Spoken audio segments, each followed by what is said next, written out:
Family of Nabeeha al-Qadriya, who was killed by her abductors after her parents failed to meet the deadline given by those abductors for ransom to be paid, has confirmed the release of her 4 sisters.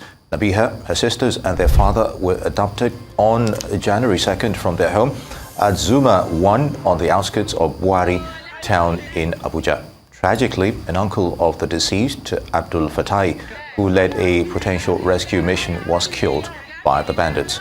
Although Mr. Al-Qadriya was later released to go source for ransom, sadly his daughter Nabeeha was killed after the family could not raise the ransom within the specified time. Family has thanked Nigerians for their prayers and goodwill, which includes a fundraising initiative for ransom. Meanwhile, the police operatives say they successfully rescued the victims around Kajuru Forest in Kaduna State. Also released were 7 abducted victims from Sangwari layout. Rice News has this exclusive with Mr. Al-Qadriya. It was on the 2nd of January. I think I came in around about 7 o'clock from town, and moving straight to observe my evening prayer, that is the Maghrib prayer. And thereafter, I think I sat down at the sitting room there just for me to relax. Then thereafter, I observed my Isha prayer. After observing the Isha prayer, I was not feeling too okay for me to take my dinner. So I was feeling very weak that day. I now asked my daughter to prepare a small pap for me. So thereafter, I took the pap. I couldn't even take it. So I went in straight to the bedroom. I was just relaxing, pressing my phone. I was telling my wife, I'm not strong. I don't know what is happening. Then my mood is not okay. So after some time, I dozed off. So the next thing I heard around, the noise was just coming. I said, who is banging the gates? And I asked them, because my children were in their various rooms. I was like, who is banging the gates? Who is knocking? This one is not knocking, they are banging it. They say, they don't know. I stood up. And I came out. It's an uncompleted building anyway. I just fixed about 3 rooms there just for us to move in. We're moving not up to 2 months now. And so I came out. I went straight to the sitting room, the main sitting room of which we're still working on, to check. I peep from the window and I sight one man standing by the main gate. It was from there I noticed this armed robbers then. So I haven't sight then. I've already made up my mind as well. If they have come, there's no problem. And I notified my wife that it's like they are armed robbers, so it's like they have come. So I went straight into my bedroom. My children too have already locked up their rooms, in their various rooms. I went in straight to my room, switched off the lights. My wife rushed to the bedroom, we switched off the lights. I picked my phone, trying to see who I call, neighbors around. My memory was like, who do I call? I was confused. But along the line, when I recognized myself, I was able to pick myself up and say, let me call my brother. And I called my brother. And I said, Abdul Fatai, where are you? He said, there's problem. We are being attacked now. I'm robbers, thief, like that. Within 15 minutes, I called back. He said, bros, I'm close to you. I said, okay. So I was a bit relaxed. The guys have already sighted them by the window. They've pulled the window, they've break the glass. I knew they were in full force. There's nothing I could do that for me to surrender myself to them.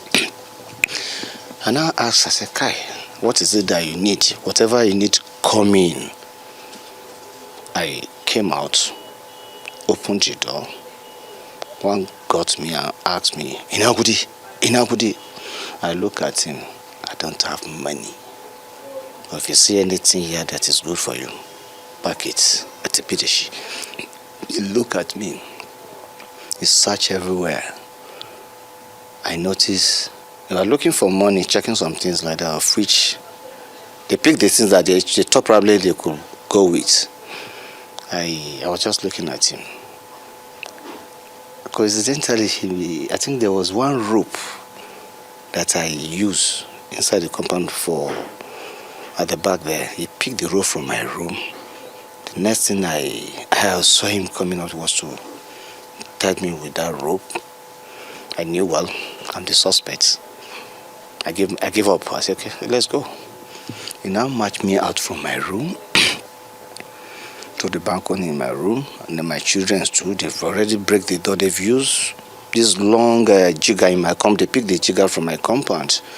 They break the door. They've get their entrance to my children's room, march them out like that. I saw my children, myself. I said, okay, let's go. Their intention was to lead us out of that community to the main road that goes to Veritas. So I was having the confidence that at least between that time, is that the police will come or the other security people will come that will make them to leave us and run away. When I noticed my brother was driving in, I was happy. He was the one that actually lead the police to my community. So when I sighted this guy, I said, Kai, this guy, as at that time, they had already positioned themselves again. When they said that they were coming, they didn't know who was coming, but they saw the police light on. So they knew quite all right, these guys have come for them. So on seeing that, I said, Kai, there's nothing I could do. And I tell my children, I say, relax yourself. And I said, all of us should lie down. And I tell my children, I say, just go down. Myself too, I hide myself on the floor. Just from then, 3 of them up went to, there's a building not far from the main road. It's fenced. There's a gate there. They went to that building, but 3 of them were trying to gain entrance to that building. I was seeing them using harrow and all sorts of things to break the security lights so that people will not see them from a distance. So they break all the bulbs outside, the security lights outside, trying to climb the gates inside. So it was then they start to exchange bullets. And I saw my brother that he wanted to drive further. So he didn't know that they were close to that house. So the next thing he did was for him to reverse back, which the reverse that he did, I believe they must have shot him. So the police vehicle too got stopped. So his reverse could not go back. So they were all exchanging with themselves. So after a few minutes, both of them stopped. I think the police stopped. They can't advance further. And I said, Kai, they must have injured my brother or injured the police. For the police vehicle not to advance further, meaning that they cannot withstand these guys. So thereafter, they've been able to recoup themselves and get their strength that they have injured these people. You know, asked us to stand up, go back to the village, take another route to get out of that place.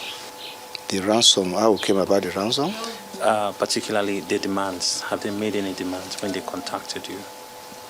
I was at their camp when all this ransom of 18 was coming up. You know, that night that we went through the bush, it took us like 8 hours, 30 minutes with my children. I was not wearing any slippers. I was wearing knicker, my sports wear with t-shirt like this.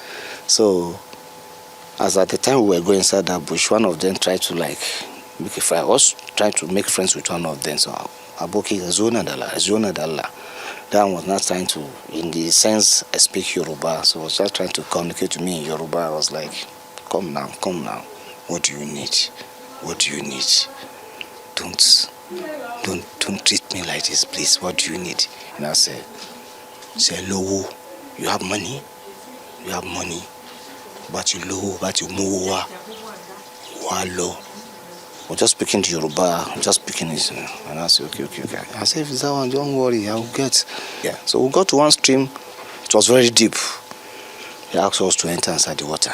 My children, all of us, we went inside there, passed through there, climbing one hill like that. Then I said we should stop. And I sensed that they started to look for firewood like that. I mean, in short, they prepare their food there that night. Maybe whether they spaghetti or something like that, Sham. Because as at that time, they've asked us, myself, they asked me to kneel down.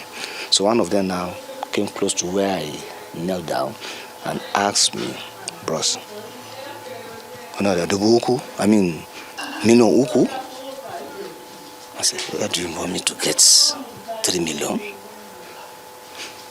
Give me a slap. Another one came again and give me another one.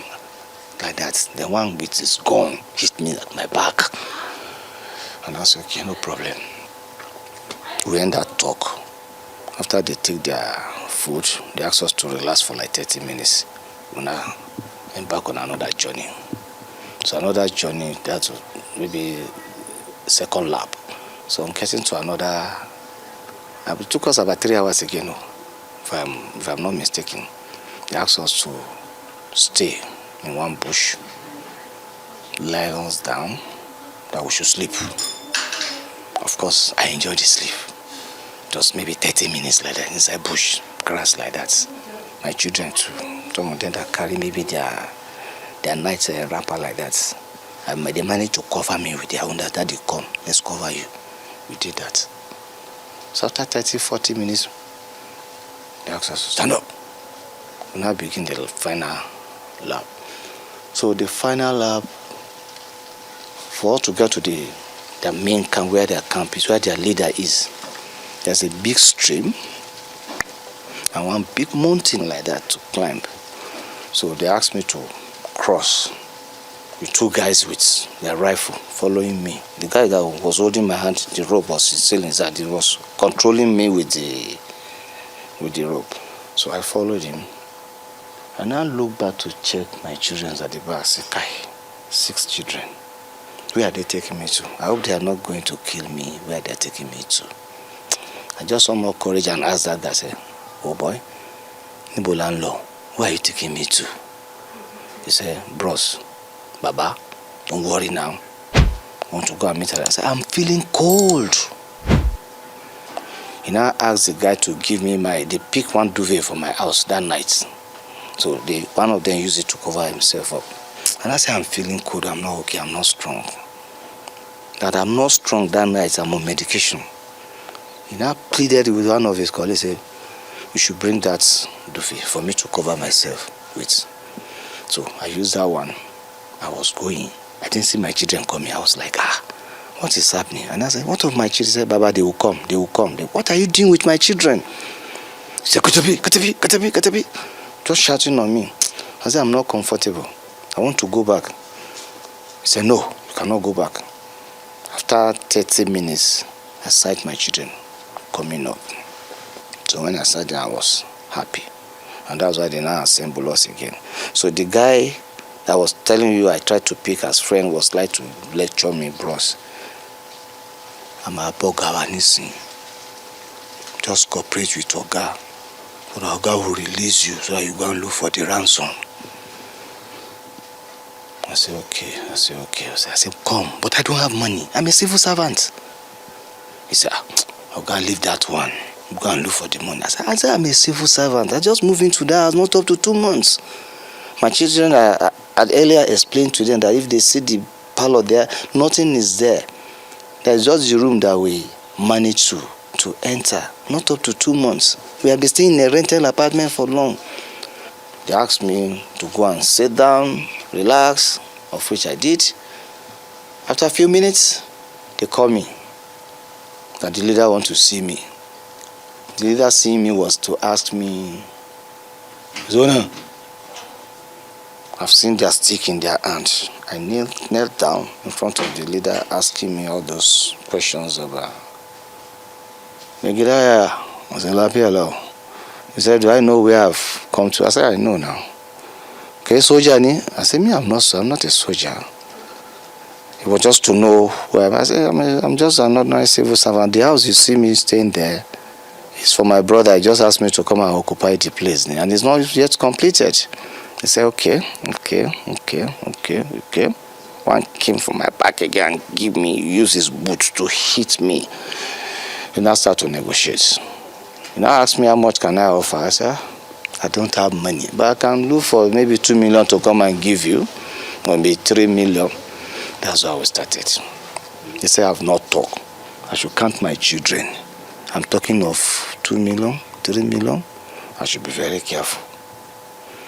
They now start, I was not saying 10 million, 5 million, 5 million. I say, where will I get the 5 million? My children, I say, Daddy, don't let them kill us. Don't let them kill us. You should be very careful.